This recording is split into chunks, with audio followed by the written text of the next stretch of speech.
ஒருவேளை கொடுத்து அவங்க வந்து அதை ஃபோக்கஸ் பண்ண முடியாம போயிடுச்சு அப்படின்னா, உள்ளடி வேலைகள் எப்போதுமே ஒவ்வொரு தேர்தலையும் யாராவது ஒரு ஆள் செஞ்சுட்டு தான் இருப்பாங்க. அதிகப்படியான சீட்டு கொடுத்து ஒருவேளை அந்த வெற்றி வாய்ப்பு வந்து இதா போச்சுன்னா என்ன பண்றது அப்படிங்கிறதுக்காக 18 சீட்டு கொஞ்சம் வெற்றி வாய்ப்பு அதிக பிரகாசமா இருக்கக்கூடிய தொகுதிகள், அந்த தொகுதிகளை மட்டும் உங்களுக்கு கொடுத்து அதுல நீங்க முழு கவனத்தை செலுத்தி அது எல்லாத்தையும் நீங்க வெற்றி பெறணும் அப்படிங்கிறதுக்காகவே இந்த 18 தொகுதியில அவங்க வந்து கொடுத்திருக்காங்க அப்படின்னு அந்த அதிமுக பாமக தரப்புல இருந்து ஒரு சிலர் வந்து சொல்றாங்க.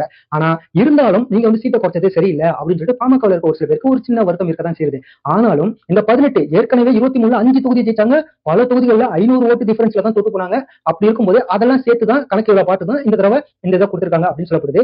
இந்த முறை 5 சீட் இல்லாம அதிகப்படியான எம்எல்ஏக்களை இவங்க ஜெயிச்சு வரும்போது அடுத்த முறை மறுபடியும் 23 27 30 அப்படின்னு சொல்லி அதிகப்படியான சீட்டுகளை கேட்கறதுக்கு இவங்களுக்கு ஒரு வாய்ப்பா அமையும். அதுக்கு ஒரு எடுத்துக்காட்டா இந்த 18 தொகுதியில அதிகப்படியா அவங்க ஜெயிக்கிறதுக்கு அவங்க உழைக்கணும் அப்படின்னு எல்லாரும் சொல்லிட்டு இருக்காங்க. இதுல என்ன ஒரு பியூட்டினா 1991 இருந்து 2024 வரையிலுமே 2021 வச்சுக்கோங்க அது வரையிலுமே